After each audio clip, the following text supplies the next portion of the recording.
കൂടുതൽ വാർത്തകളും വീഡിയോകളും കാണാൻ ഈ ചാനൽ സബ്സ്ക്രൈബ് ചെയ്യുക. കൂടെ ബെൽ ബട്ടൺ അമർത്തുക. Please subscribe our channel. നമസ്കാരം. ജ്യോതിഷ പങ്ക്തിയിലേക്ക് എല്ലാവർക്കും സ്വാഗതം. യന്ത്രങ്ങളും രത്നങ്ങളും എന്ന വിഷയത്തെപ്പറ്റിയാണ് ഇന്ന് പ്രതിപാദിക്കുന്നത്.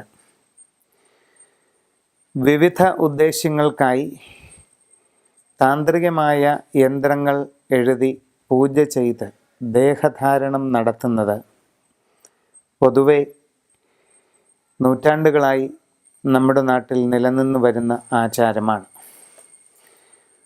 ജീവിതത്തിൻ്റെ ഓരോ സാഹചര്യങ്ങൾക്കനുസരിച്ച് ഓരോരോ ആവശ്യങ്ങൾക്കും ലക്ഷ്യപ്രാപ്തികൾക്കുമായി വ്യത്യസ്തങ്ങളായ ഓരോ യന്ത്രങ്ങൾ തയ്യാർ ചെയ്ത് ധരിക്കുന്നത് വളരെ പണ്ട് മുതൽക്കേയുള്ള നമ്മുടെ നാട്ടിലെ ഒരു ആചാരം തന്നെയാണ്. അശ്വതി മുതൽ രേവതി വരെയുള്ള 27 നാളുകാർക്കും അവരവരുടെ ഇപ്പോഴുള്ള ഗ്രഹസ്ഥിതി അനുസരിച്ച് ഉദ്ദേശിക്കുന്ന കാര്യസിദ്ധിക്ക് വേണ്ടിയും തൽക്കാല ക്ലേശ നിവാരണത്തിന് വേണ്ടിയുമൊക്കെ ഏതേത് യന്ത്രങ്ങൾ ധരിക്കാമെന്നും അത് എപ്രകാരം ഉപയോഗിക്കാമെന്നും വ്യക്തമാക്കുകയാണ് ഇന്ന് ചെയ്യുന്നത്.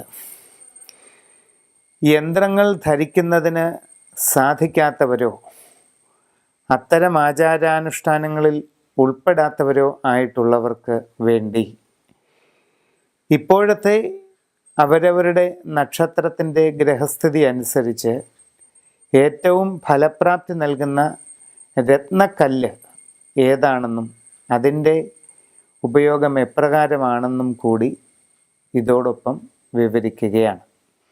അശ്വതി മുതൽ രേവതി വരെയുള്ള 27 നാളുകാരുടെയും യന്ത്രങ്ങളും രത്നങ്ങളും ഏതൊക്കെയാണ് ഇപ്പോൾ ഉപയോഗിക്കേണ്ടത് എന്ന് പറയുന്നു. ഭരണി നാളുകാർക്ക് അപ്രതീക്ഷിതമായ പല വിഷമങ്ങളും സാമ്പത്തിക ബുദ്ധിമുട്ടുകളും ആരോഗ്യപരമായ പ്രശ്നങ്ങളും കർമ്മമണ്ഡലത്തിൽ പല വിധത്തിലുള്ള വിഷമസന്ധികളും അനുഭവപ്പെടാൻ സാധ്യതയുള്ള ഒരു കാലഘട്ടം തന്നെയാണ്.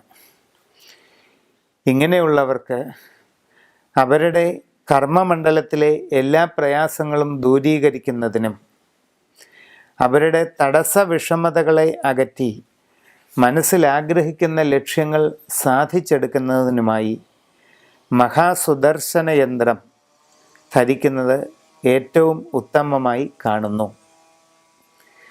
കൂടാതെ മറ്റു വിശ്വാസികൾക്ക് ആവശ്യാനുസരണം വെൺപത്മരാഗം എന്ന രത്നക്കല്ല് ശരിയായ അളവിൽ ലോക്കറ്റിലാക്കി കഴുത്തിൽ ധരിക്കുന്നത് വളരെയധികം പ്രയോജനവും അനുകൂല ഫലങ്ങളും നൽകുന്നതായി കാണുന്നു.